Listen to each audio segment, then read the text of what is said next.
Hello friends, welcome to Rocky's kitchen. ఈరోజు నేను మీకు చూపించే రెసిపీ పేరు చికెన్ థిక్ గ్రేవీ. ఇది ఒక సింపుల్ అండ్ టేస్టీ రెసిపీ. చాలా అంటే చాలా బాగుంటుంది ఈ టేస్ట్. ఈ రెసిపీ చేయడానికి నేను ఇక్కడ 2 kgs చికెన్ తీసుకున్నా. నేను పీసెస్ కొంచెం పెద్దగానే కొట్టించిన. దీంట్లో 1 టీ స్పూన్ పసుపు, 2 టేబుల్ స్పూన్స్ అంత సాల్ట్,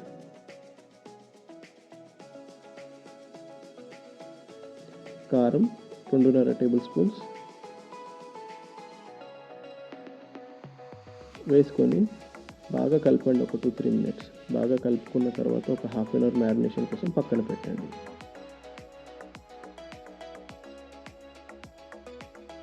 హాఫ్ అన్ అవర్ అయిపోయింది మన మ్యారినేషన్ టైం. ఇప్పుడు నేను ఇక్కడ కడాయిలో ఒక 5 టేబుల్ స్పూన్స్ ఆయిల్ వేసుకున్నా. ఆయిల్ వేడిగా అయినాక దాంట్లో మనం మ్యారినేషన్ చేసుకున్న చికెన్ వేసుకొని ఒక 5 మినిట్స్ హై ఫ్లేమ్లో ఫ్రై చేయాలి. దాని తర్వాత నేను ఇక్కడ ఒక 5-6 మీడియం సైజ్ ఆనియన్స్ని సన్నగా స్లైసెస్లా కట్ చేసుకొని దీంట్లో వేసుకొని ఒకసారి మంచిగా అంతా కలుపుకున్న తర్వాత 5 మినిట్స్ మీడియం ఫ్లేమ్లో మూత పెట్టి కుక్ చేయండి. సో దట్ దాంట్లో మనకు వాటర్ ఊరుతాయి. ఇదే వాటర్లో మనం ఈ చికెన్ కర్రీ అంతా కుక్ చేస్తాం. ఒకసారి మంచిగా కలుపుకున్న తర్వాత ఫ్లేమ్ అంతా లోలో పెట్టేసి ఒక 12 మినిట్స్ మూత పెట్టుకొని కుక్ చేయండి. ఒక 12 మినిట్స్ అయిపోయింది కదా. ఇప్పుడు మళ్ళీ ఒకసారి మంచిగా కలుపుకొని ఇంకొక 12 మినిట్స్ మళ్ళీ లో ఫ్లేమ్లోనే మూత పెట్టుకొని కుక్ చేయండి. ఇప్పుడు ఇంకొక 12 మినిట్స్ కూడా అయిపోయింది. ముక్క అనేది ఆల్మోస్ట్ కుక్ అయిపోయింది.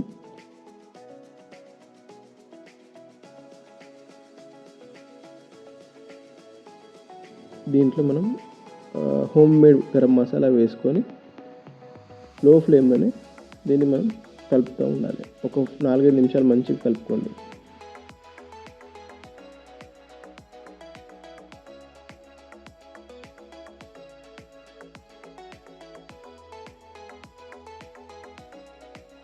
మసాలా అంతా మిక్స్ అయిన తర్వాత ఒకసారి టేస్ట్ చూడండి.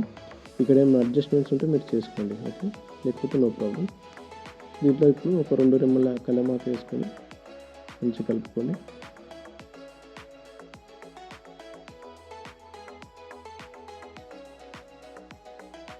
అంతే ఫ్రెండ్స్. ఇప్పుడు ఈ రెసిపీ ఆల్మోస్ట్ కంప్లీట్ అయింది. ఇప్పుడు లాస్ట్కి మనం దీనిపైన కొత్తిమీరతో గార్నిష్ చేసుకొని మూత పెట్టేసి ఒక 10 మినిట్స్ వదిలేయండి, స్టవ్ ఆఫ్ చేసి.